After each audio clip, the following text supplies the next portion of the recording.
Hello everyone. In this video we'll be learning about deductions under chapter 6A, which are applicable for CA inter students, CMA inter students, CS executive students, CA final students excepting a few sections, CMA final students again excepting few sections, CS professional students excepting few sections.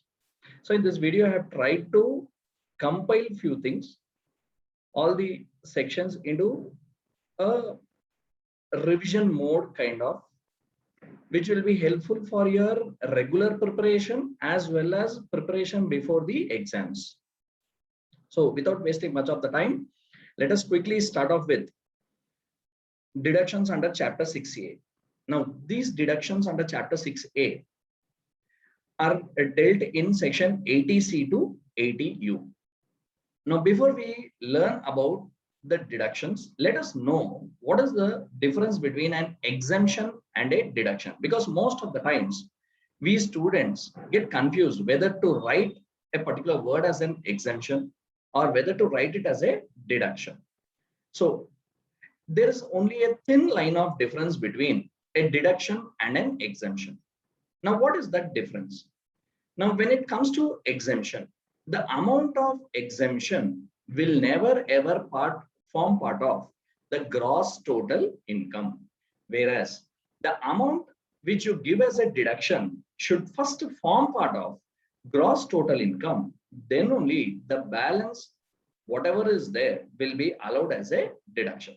So in short, what the law is trying to tell is, whenever you are giving deductions under chapter 6A, ensure that that income is first forming part of taxable income. Then only they will allow you the amount of deduction. That is what the law is trying to tell you here. So you need to be careful with that point, which is told in law specifically.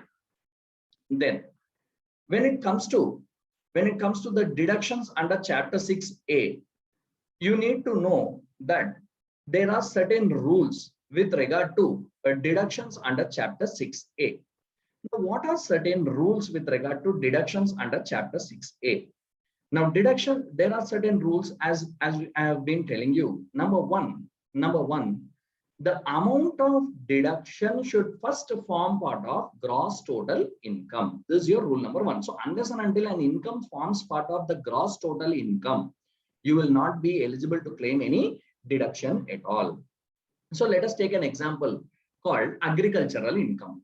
When it comes to agricultural income, it never ever forms part of your gross total income. Now, if you make any investment out of that agricultural income, that will not qualify for deduction. The reason being, the agricultural income is already exempted from tax under section 10, subsection 1. That is the main reason why we should not, or we will not be eligible to claim deduction under section 80C to 80U if you are making an investment from an income which is exempted from tax. That is why the very first rule says, in order to claim deduction, the income should form part of your gross total income. Second rule, the amount of deduction should never ever exceed the amount of gross total income. Now, the logic being, after you deduct deductions from the gross total income, the balance what you get is your total income. What law says is that total income can only be nil or positive. It can never ever be negative. Now, if you want or if you claim more amount of deduction compared to gross total income, what happens? Automatically total income goes into negative, which is not permitted by law. That is the reason why the amount of deduction should not exceed the gross total income. So in case you made, or an assessee made an investment above the gross total income, like for example, the gross total income of the assessee is only 3 lakhs, but he has made an investment of 3,50,000, which is eligible to for deduction under chapter 6A. But In this case, we need to restrict the amount of deduction to only 3 lakhs. The reason is, if you give 3,50,000 as a deduction, the total income will go into negative, which is not acceptable by law.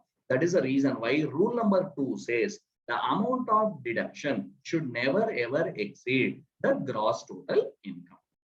Then rule number 3. In order to claim deduction under Chapter 6A, the assessee should intimate the government. Now, how will the assessee intimate the government? Is it possible to just write a letter and intimate the government? Answer is no. Hence, what the government says is, let the assessee file the income tax return and claim the deduction under respective sections. So unless and until an assessee files the income tax returns, he will not be eligible to claim any deduction at all.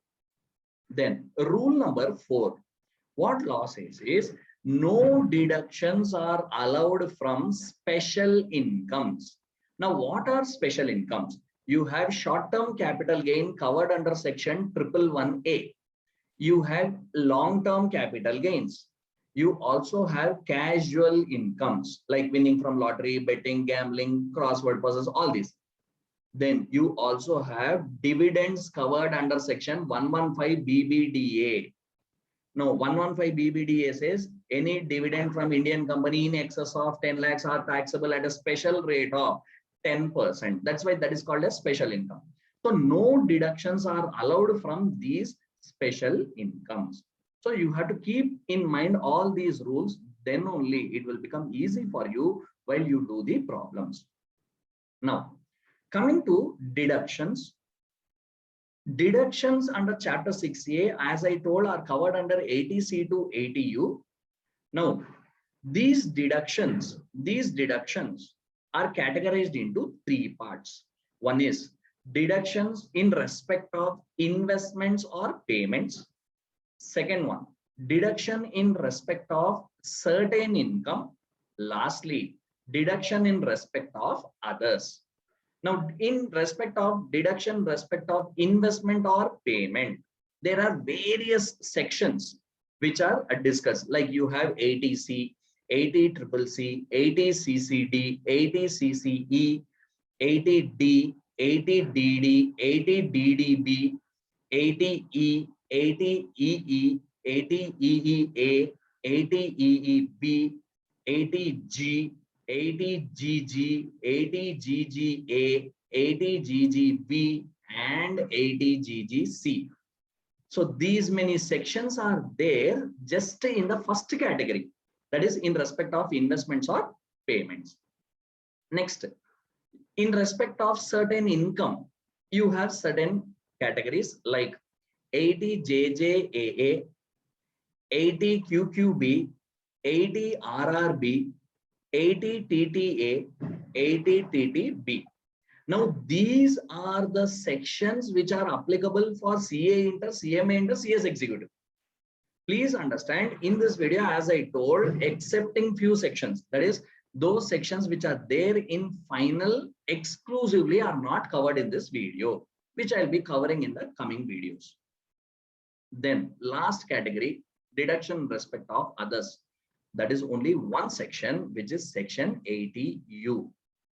Now, quickly, let us start off with the first category, deduction in respect of investments or payments. In that, you have the first one, section 80C. Now, this 80C deduction is available only to individual or HUF. And this 80C has different categories of investments, and certain investments are not applicable to HUF. They are applicable only to individuals. That you can go through from your respective material also. Now, in 80C, the first one is life insurance premium. Now, this LIC premium will be allowed as a deduction for an individual if the policy is taken in the name of either self or his or her spouse or children. Now, these children may be dependent or independent. They may be major or minor. They may be married or unmarried. No restriction whatsoever. And keep in mind, LIC premium deduction will not be available if the policy is taken in the name of the parents or brothers or sisters. Please be careful. Then, if the LIC policy is taken by HUF, it can be taken in the name of any family member of HUF. Now, to claim deduction for LIC, you need to check when is the policy taken, because the amount of deduction varies basing on when the policy is taken. If the policy is taken prior to 1/4/2012, then you can claim a deduction of actual premium paid or 20% of the sum assured, whichever is lower. In case policy is taken on or after 1/4/2012, first one is prior to 1/4/2012. Second one is on or after 1/4/2012. Remember this. So if the policy is taken on or after 1/4/2012, the deduction will be either actual premium amount or 10% of the sum assured, whichever is lower. Now, in order to bring or give some additional benefit to handicapped people, the law has told if policy, LIC policy is taken in the name of handicapped people on or after 1/4/2013, the amount of deduction shall be actual premium paid or 15% of the sum assured, whichever is lower. Now, this is how you have to be careful whenever it is given in the question, whether it is given for what, whether it is given the policy is taken prior to 1/4/2012 or on or after 1/4/2012 or on or after 1/4/2013. The examiner might try to confuse you. Please be careful. Now, what happens to the maturity proceeds from this LIC policy? Any maturity proceeds from this LIC policy will be exempted under section 10 subsection 10D. 10 subsection 10 capital D, provided the premium amount does not exceed 20% of the sum assured. Then only the maturity proceeds from LIC will be exempted from taxation. That is the reason why the LIC authorities itself, while paying the amount, they are now checking whether the premium paid has exceeded 20% of the sum assured or not. And then if at all it has exceeded, what they are doing is they are deducting TDS, tax deduction at source, is being done from the income, nothing but the maturity proceeds, and the balance only is being paid to the assessee. Otherwise, they are not deducting in cases where it does not exceed 20% of the sum assured. Then comes your second one in ATC, unit linked insurance plan. Now, in case of unit linked insurance plan, certain companies like UTI, they offer insurance only to those who purchase the units of their company, nothing but the shares of the company. Now, when you purchase this unit linked insurance plan, total amount will be allowed as a deduction. Now, with effect from 1st February 2021, on or after 1st February 2021, if you receive any maturity proceeds from the ULIP, and if such amount exceeds 2,50,000, then that will be fully chargeable to tax. That means if the maturity proceeds received on or after 1st February 2021 do not exceed 2,50,000, then only it is exempted. Otherwise, it is chargeable to tax. Then third kind of investment which you can make in ATC is your contribution to mutual funds, or you can say investment in mutual funds. Now, in mutual funds, the mutual fund should be locked in for a period of 3 years. Then only you will be eligible to claim the deduction. Otherwise, you will not be eligible to claim the deduction. That's why in mutual funds, you have open-ended scheme and closed-ended scheme. Open-ended means you can withdraw the money at any point of time, whereas closed-ended, they are locked in for a minimum period of 3 years. Only if you invest in this closed-ended scheme, you will be eligible to claim the deduction, otherwise no. Then fourth one is contribution to National Savings Certificate. Now this contribution to NSC 8th issue should be done only with the post office.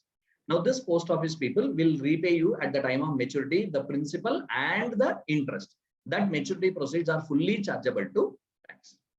Then comes your fifth one, contribution to 5-year or 10-year post office time deposit. 5-year or 10-year, why they say is you can either purchase a term deposit for minimum period of 5 years, or you can also have for a minimum period of 10 years. But once you are purchasing it for 5 years or 10 years, you cannot withdraw that money till that period of time. That's why it is called as a lock-in period. Okay. Now, so the maturity proceeds received from this post office term deposit will be totally exempted from taxation. Similarly, next one is your contribution to 5-year fixed deposit with a bank. Now, if you take a fixed deposit with a bank, that should be locked in for a period of 5 years, and it should be purely for tax saving purpose. So you need to specifically inform the banker that I need a fixed deposit for the purpose of tax saving. So he will accordingly give you the respective form, and you can invest the money and you can claim the deduction. Similarly, contribution to RPF, recognized provident fund, or superannuation fund, or statutory provident fund. Whatever amount is contributed by the employee to any of these funds will be totally allowed as a deduction, and a maturity proceeds also will be exempted, provided in case of recognized provident fund, you can claim the exemption only if, that is the maturity proceeds of RPF will be exempted only if you withdraw the money after 5 years of service, otherwise no. Then comes your next one, contribution to public provident fund. Now PPF account can be opened with any bank, but the money what you invested in PPF will be locked in for a period of 15 years. Minimum investment in the PPF per year is 500, maximum is only 1,50,000. So whatever amount you invest will be locked in for a period of 15 years, and you should also keep in mind the maturity proceeds, that is the principal and the interest, will be totally exempted from taxation. Then another one is deposit in Sukanya Samriddhi scheme. Now this scheme was introduced by NDA government with an intention of saving the girl child. Yes, and to have a proper future, or to give a proper future for the girl child, this scheme was introduced, and they told, the central government has told, you deposit, you as an associate deposit any money in the name of the girl child, we will give you the deduction under section 80C, no doubt. But the money what you have deposited, you cannot withdraw the money till the girl attains majority. Nothing but she should complete 18 years of age.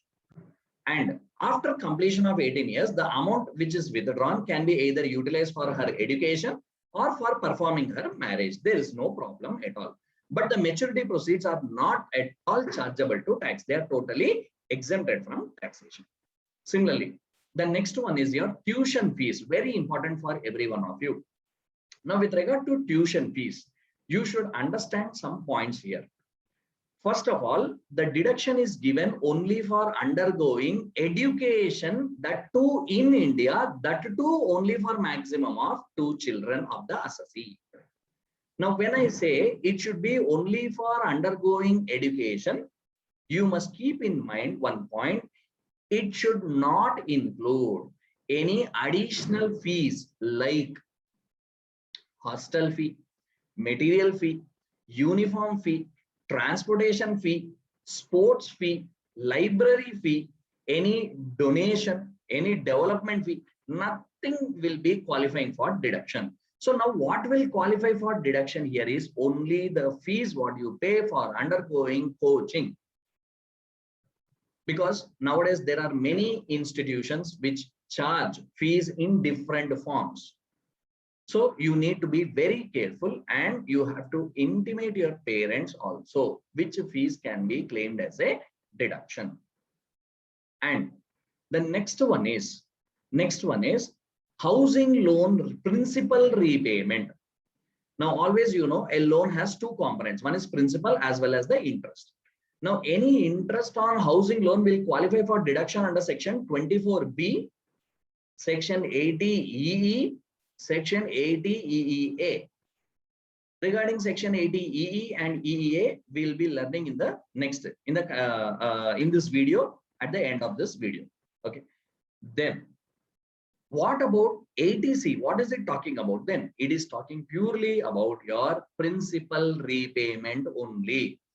And this loan for the purpose of construction or purchase of a house should be borrowed only from a bank or a financial institution. And the deduction for housing loan principal repayment will be available only in the year which your house property construction is completed.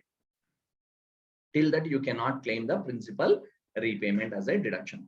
Also, the new house what you purchased or constructed should not be sold within a period of 5 years. If at all you sell it within a period of 5 years, then the deduction what was given to you earlier will now be chargeable to tax as an income in the year of sale of the house property. So you need to be careful while you are purchasing a house and repaying the principal amount. Now, the law also says the aggregate amount of deduction under 80C should not exceed 1,50,000. So please be careful. It is not the 1,50,000 is not the individual limit. It is the aggregate limit. That is all investments what I discussed right now, or till now, will be covered under that 1,50,000 limit. So you cannot claim more than 1,50,000 under 80C. Then comes your second section in the first category, 80CCC, contribution to LIC Pension Fund or pension fund of LIC. Either ways you can say. Now, if an assessee being an individual, now observe this one, not HF, assessee being an individual, if he contributes any money to the LIC pension fund or pension fund of any other insurer or insurance company, he will be eligible to claim deduction under section 80CCC. Now, this 80CCC maximum amount what you can claim as a deduction is only 1,50,000. And when it comes to the maturity proceeds, the maturity proceeds for the LIC pension fund or whatever any pension fund of any other insurance company will be fully chargeable to tax. Whether it is received by the assessee or his nominee, it will be fully chargeable to tax. Then comes your section 80CCD, very important section nowadays. It's gaining a lot of importance. 80CCD talks about contribution to national pension scheme, or you can say new pension scheme, or you can also say new notified pension scheme of the central government only, not the state government. Now, again, the deduction under this section is available only to an individual. This individual can be either a salaried employee or a self-employed person. If he is a self-employed person, he will be eligible to claim deduction of either actual contribution made or 20% of gross total income. Not total income, it is gross total income, whichever is lower. So this deduction is for self-employed person, whereas for salaried person. Now, a salaried person will basically have two contributions. One is his contribution called as employee contribution. Other one is employer contribution. So two things are there here. Now his contribution, that is employee contribution, will qualify for deduction under section 80CCD subsection 1. Please be careful with these subsections, especially in this section. Whereas employer contribution will qualify for deduction under section 80CCD subsection 2. Now 80CCD subsection 1, that is his contribution, how much he can claim as a deduction. The employee can claim either actual contribution or 10% of his salary, whichever is lower will be allowed as a deduction. Whereas when it comes to employer contribution under section 80 CCD subsection 2, you need to check what kind of employer is he.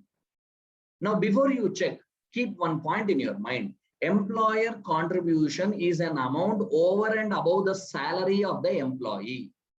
That means when the employee is getting some additional benefit from the employer, it should be first treated as a perquisite and added to his salary. Once you add employer's contribution to salary, then you can start claiming the deduction, because in the basic rules we told the income should first form, the deduction should first form part of the gross total income, then only you will be eligible to claim the deduction. Please be careful with this point. So that is the reason why employer's contribution first should be forming part of salary. Then comes your next. You need to check whether the employer is a central government employer or any other employer. If the employer is a central government employer, then deduction will be actual contribution or 14% of the salary, whichever is lower.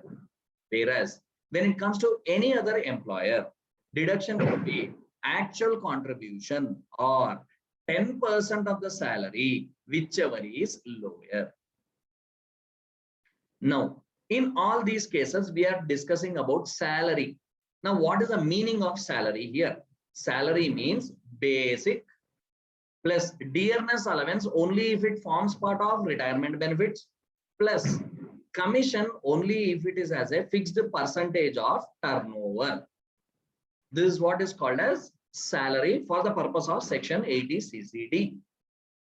Now, what earlier used to happen is the employees were not able to claim total contribution as a deduction. Why? Because the deduction is restricted to either actual contribution or 10% of their salary. Now, with this, many employees were getting disappointed and they were not showing interest to contribute the money to National Pension Scheme. Hence, the central government and the income tax department came up with one additional section here called as section 80 CCD subsection 1B. They told if the employee contributed some amount and the 10% of the salary is less than that amount of contribution, definitely employee is able to claim only 10% of salary. But there is a gap between the employee's actual contribution and 10% of salary, nothing but called a shortfall. That shortfall, the employee can claim as a deduction under section 80 CCD subsection 1B. That too, up to a maximum of only 50,000 rupees. So in case employee contributed 2 lakhs, I'm just giving an example, employee contributed 2 lakhs to the National Pension Scheme. When you calculated 10% of his salary, it came to 1,40,000. Now, what is the gap? Now, how much he can claim? First of all, he can claim deduction under 80 CCD subsection 1, 1,40,000. How much is the shortfall? 60,000 is the shortfall. Now, that shortfall, he can claim under section 80 CCD 1B up to a maximum of rupees 50,000. That is the advantage of this section. And when it comes to maximum deduction under 80 CCD, the maximum deduction under 80 CCD can be 1,50,000. Also, the central government came up with a new section called section 10 subsection 12 and 10 subsection 12 capital A.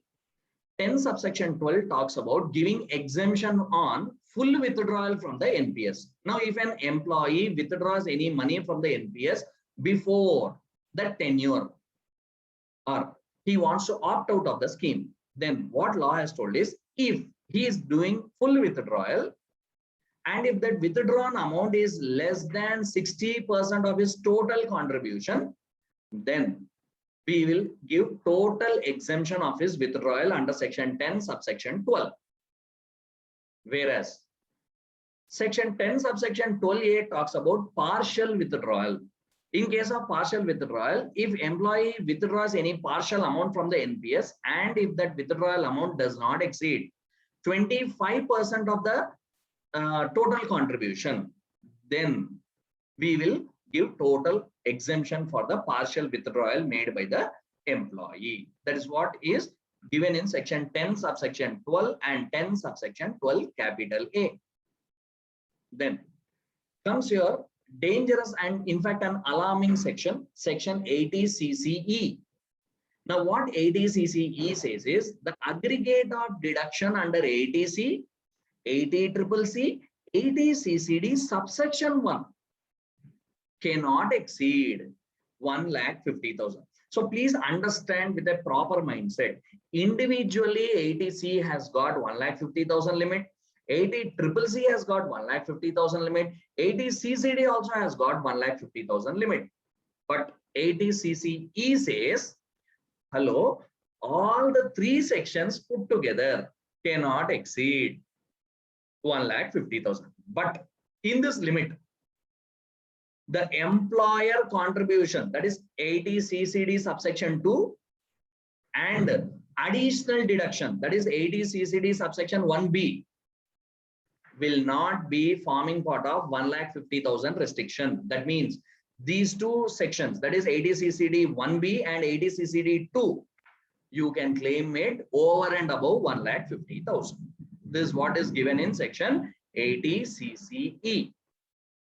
Then comes your next section, section 80D, medical insurance premium. Now this section is applicable only to an individual and an HUF, provided they are residents.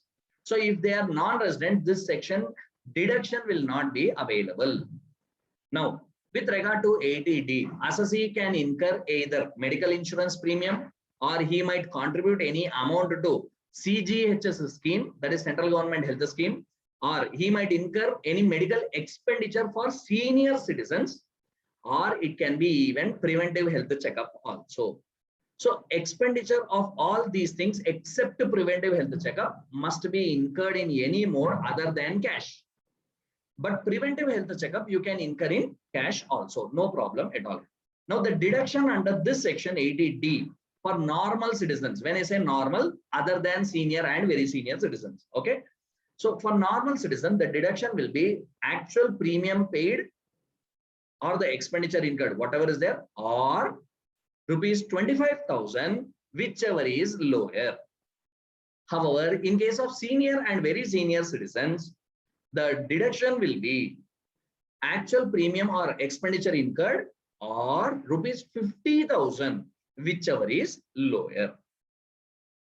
And when it comes to the life insurance policy, especially with regard to individual, please be careful. He can take the policy in the name of self, spouse, parents, please be careful, and dependent children. That means here in 80D, the children must be dependent, but in 80C, the children need not be dependent. Also, please observe in 80D, you will be eligible to claim deduction if you are claiming it in the name of parents. Whereas in case of 80C, if you are taking the name of parents, you are not eligible to claim deduction. That way also you can equate. You can try to compare and remember the sections also. Then, if it is taken by HUF, it can be in the name of any family member of HUF. Okay, this is about 80D. Next, 80DD talks about deduction for medical treatment expense of a dependent suffering from disability. Now, again, this section is applicable only for a resident individual and a resident HUF. Now, these people should incur any expense for medical treatment of the dependent suffering from disability or / and, please understand, or / and, that means he can incur that or this or both. What is the second one? Or / and he can deposit an amount with an insurance company to take care of the dependent suffering from disability. Now, here, please understand, if the dependent predeceases the assessee, that is if he dies before the assessee, then the maturity proceeds are fully chargeable to tax in the hands of the assessee. And here for this purpose, who is a dependent? Dependent means spouse, children, parents, brothers and sisters are also coming into picture. Please be careful. Then one unique point in this section is irrespective of money spent by the assessee can straight away claim rupees 75,000 as a deduction if the disability is a normal disability. If the disability is a severe disability, then assessee can claim straight away 1,25,000 as a deduction. Now, how to determine what the disability, a normal or a severe? Normal disability means it is ranging from 40% to 80%.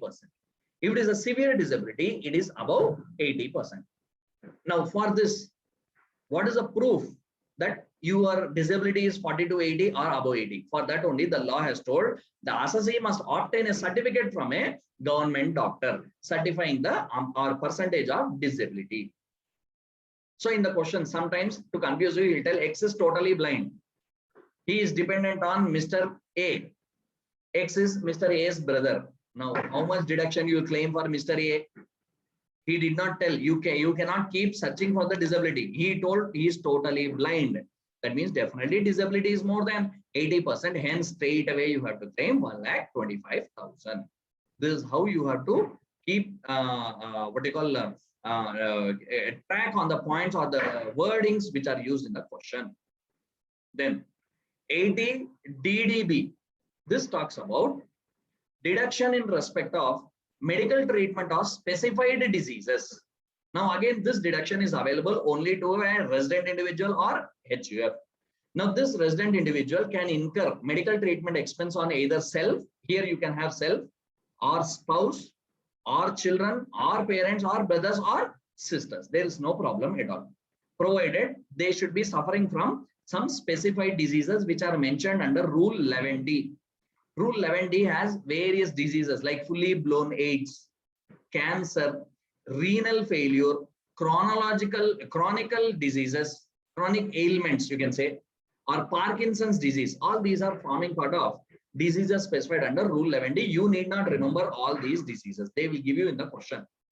Now, if an assessee is incurring expenditure for any medical treatment of these diseases, then he will be eligible to claim deduction under this section. And deduction will be for normal citizens, that is who are less than 60 years of age, deduction will be amount spent or nothing but incurred or rupees 40,000, whichever is lower. If it is a senior or a very senior citizen, amount spent or rupees 1 lakh, whichever is lower. Now, you also have to keep in mind one point. What is that point you have to keep in mind? Yeah. What is the point you have to keep in mind? The point what you have to keep in mind is if assessee received any amount as a reimbursement from the insurance company or from the employer, that amount received as a reimbursement from the insurance company or from the employer should be reduced from the amount of deduction what you calculated earlier. So this is about your 80 DDB. Then comes your 80E, which talks about interest on educational loan. Now, this deduction is available only to an individual. Now, this individual can claim the deduction for whatever interest he paid for repaying his educational loan. Now, loan for this purpose can be taken in the name of self or spouse or children for undergoing higher studies, you can say. Right? No. This deduction under 80E will be available for a period of maximum 8 assessment years or till the tenure of the loan, whichever is earlier. And whatever interest you paid, without any limit, whatever interest you paid will be eligible for deduction. Provided only one condition is the assessee should have started repayment of the loan. Otherwise, you will not be eligible to claim the deduction. Then, next interesting section is section 80EE, interest on housing loan. Now, this interest on housing loan, first of all, keep in mind, this deduction is apart from claiming deduction under section 24B. Provided to claim deduction under 80EE, assessee being an individual should satisfy certain conditions. What are they? Number one, he should be a first-time home loan taker or home buyer. Second, the loan must be sanctioned during the previous year 2016-17. Please observe the word what I told. The loan must not be applied. It must be sanctioned by the bank during 2016-17. And that loan can be sanctioned either by the bank or by the financial institution. Similarly, the value of the house should not exceed 50 lakhs. The value of the loan should not exceed 35 lakhs. If these conditions are satisfied, assessee can claim a deduction of maximum rupees 50,000. Then coming to the next section, section 80 EEA. Now this section again talks about interest on housing loan, but one thing you have to keep in mind is this deduction is no doubt over and above section 24B deduction, but the condition here is the loan should be obtained or sanctioned. Instead of telling obtaining, loan should be sanctioned during 1st April 2019 and 31st March 2021. And then only you will be eligible to claim the deduction. That means 1920, 2021 financial years. During these financial years only, the loan should have been sanctioned. And another condition is the assessee must be first-time home buyer, and next, the stamp duty value of the property should not exceed 45 lakhs. If these conditions are satisfied, assessee will be eligible to claim a deduction of 1,50,000 rupees. Then another important deduction is section 80 EEB. This talks about interest on loan taken for purchase of electric vehicles. Now, here, the assessee being an individual should approach a bank or a financial institution for providing a loan for buying an electric vehicle. Now, this electric vehicle should have been bought in between 1/4/2019 and 31st March 2023. Till 2023, you have the time, and the loan must be obviously sanctioned during this period. Then the assessee shall be eligible to claim deduction of the interest of a maximum of rupees 1,50,000. So these are some interesting sections you have to keep in mind. Then comes your section 80G, donations. Now these donations can be either through cash or through check. Please keep in mind, donations in kind will not qualify for deduction. Donations can be either through cash or through check. But when the donations are made through cash, maximum they can be made only up to 2,000 in order to be eligible to claim the deduction. So in case you made a donation of 5,000 rupees in cash, you will not be eligible to claim the deduction. Please keep this point in mind. Not that you can claim only 2,000, balance 3,000 you can't claim. No, once you made donations in cash, you will not be eligible, cash in excess of 2,000. You will not be eligible to claim even a single rupee as a donated deduction. And this section 80G is available for all assessees. Anyone, you can be an individual, you can be HUF, you can be firm, you can be company, you can be AOP, BO, anyone can claim the deduction under this section. Now, deduction under 80G depends upon the category of donation you are making, because the donations under this sections are divided to 4 categories. One is 22 items, other one is 4 items category, other one is 7 items, 5 items category, and the last one is 2 items category. Now, why I have divided this is because, listen, donations which are falling under 22 items category, I'll tell you how to remember that also, will qualify for 100% deduction without any limit whatsoever. Donations falling under 4 categories, 4 items categories will qualify for 50% without any limit. Now, what are those 4 items category? Contribution to Prime Minister Drought Relief Fund. Second, contribution to Jawaharlal Nehru Memorial Fund. Third, contribution to Indira Gandhi Memorial Trust. And last one is contribution to Rajiv Gandhi Foundation. If you make contributions to or donations to any of 4 of this, you can claim only 50% as a deduction without any limit. Then comes your next 5 items category. What are the 5 items category? Now, if you donate to these 5 items category, you can claim no doubt 50% only, but subjected to a maximum of 10% of adjusted gross total income. So the donations made to these 5 categories cannot exceed 10% of adjusted gross total income. So what are the 5 categories? And then we will come to how to calculate adjusted gross total income. The 5 categories are: number 1, donation made to government for purpose of promotion other than family planning. Second one, donation made to charitable institutions. Third, donations made for the welfare of minority community. Fourth, donations made for development of a religious place, which is meant for public worship. Again, I'm repeating, donations made for the purpose of development of a religious place meant for public worship. Please observe this word. It should not be for a particular religious community. That's the reason I repeated this point. It should be for general public. Anyone can come and visit this place. And lastly, donations made to affordable housing projects or scheme. If you contribute to any of these 5, you will be eligible to claim no doubt 50% of the donation, but subjected to maximum of only 10% of adjusted gross total income. Then you have the last category, that is 2 items category, wherein if you contribute to any of these 2 items, you will be eligible to claim deduction of 100% of your donation, but subjected to maximum of only 10% of adjusted gross total income. Now, what are those 2 items? Number 1, contribution to government for promotion of family planning.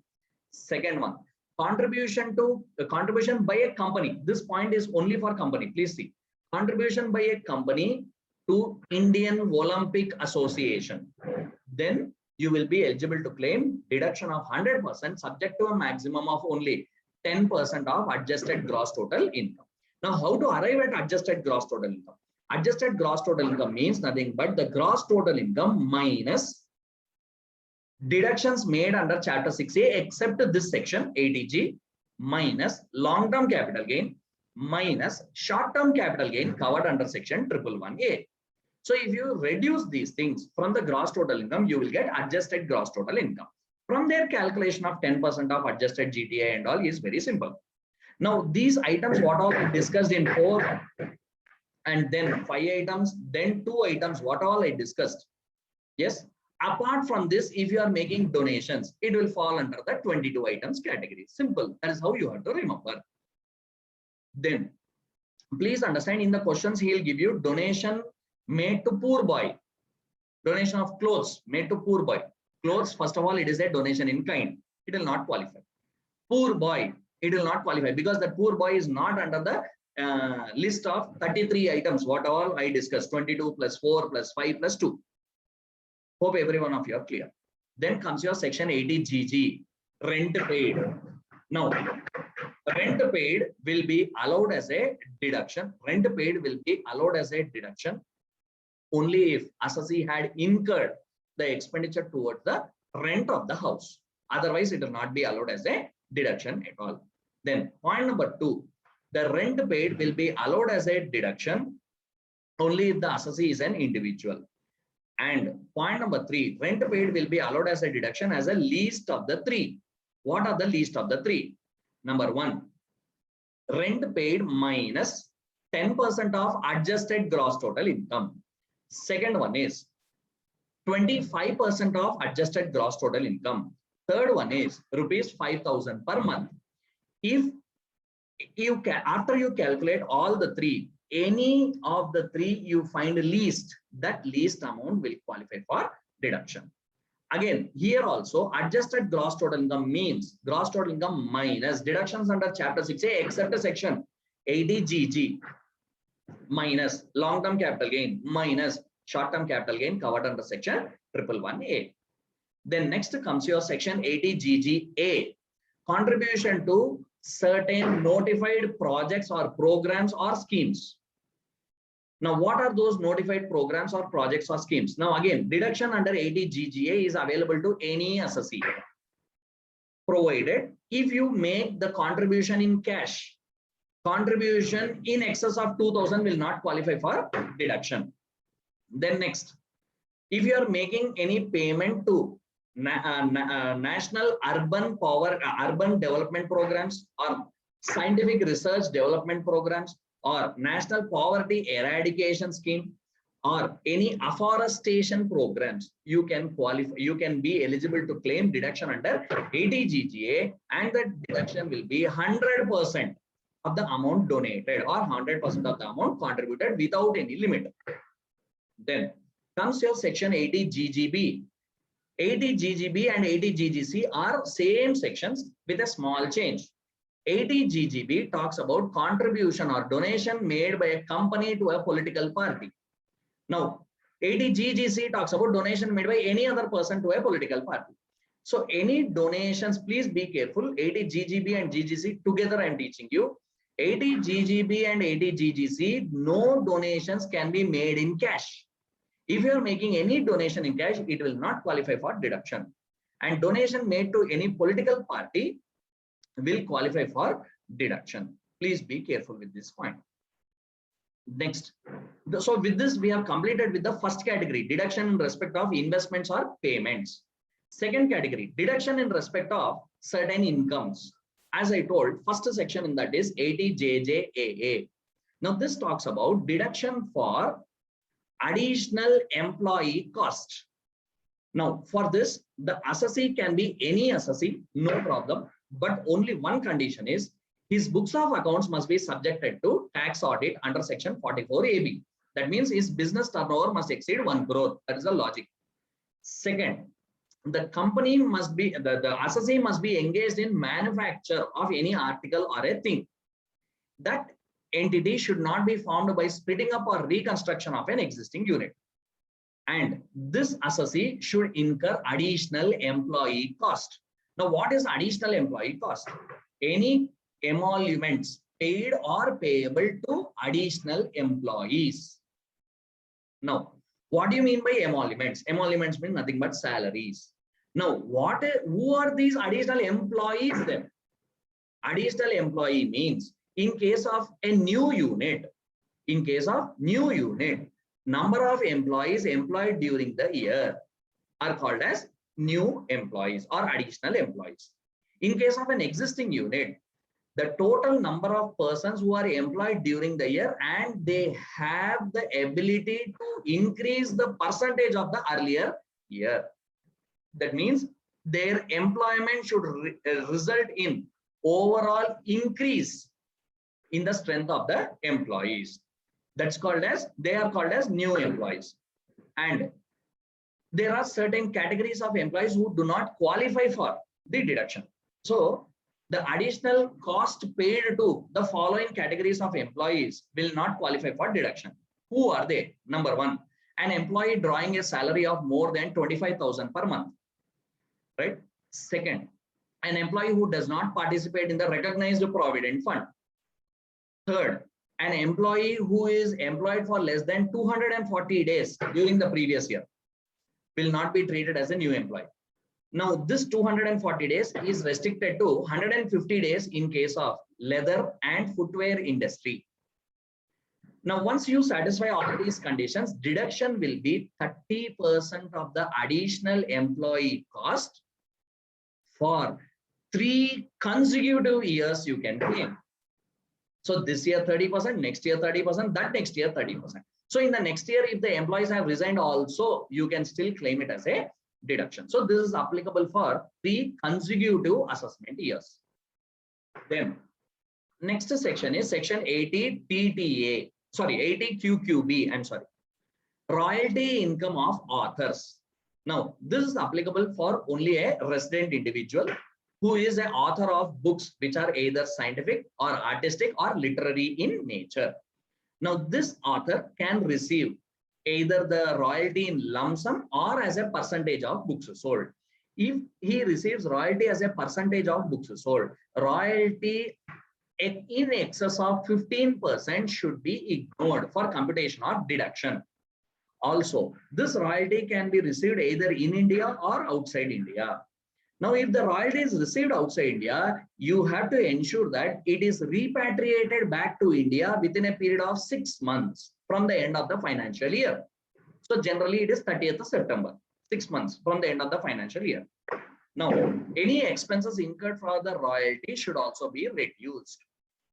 If you satisfy these conditions, the amount of deduction will be net royalty. When I say net, that means royalty after the expenses. Net royalty or rupees 3 lakhs, whichever is lower. This in 80 QQB. Then comes your 80 RRB. 80 RRB talks about royalty income of patents.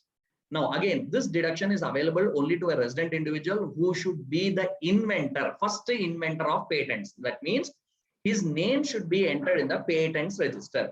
Now, by lending his patents, if he receives any royalty income, that royalty income he can claim as a deduction.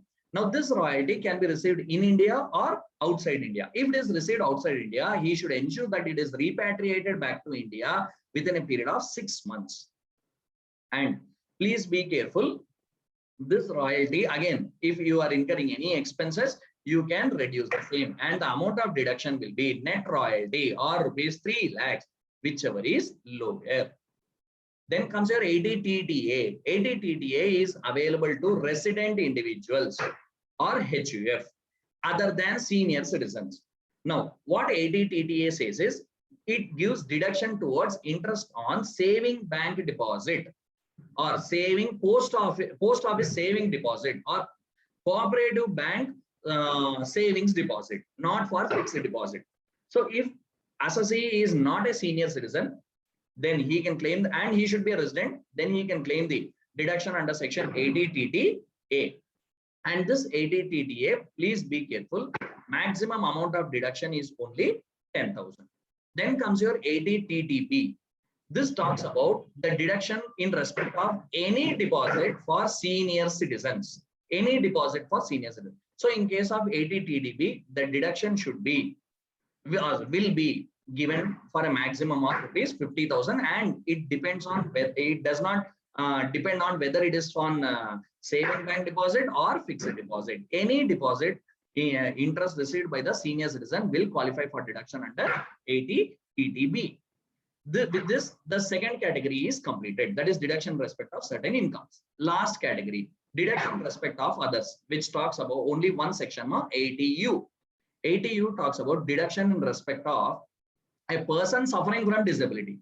So if an assessee himself is suffering from disability, he can claim the deduction under section 80U. Again, 80 in 80U, it does not depend on how much amount he has incurred, irrespective of the amount incurred. For normal disability, which is ranging from 40% to 80%, he can claim straight away 75,000. If it is ranging above 80%, then he can claim straight away 1,25,000. Again, to certify the disability, he has to obtain the certificate from a government doctor saying that this is the amount of disability.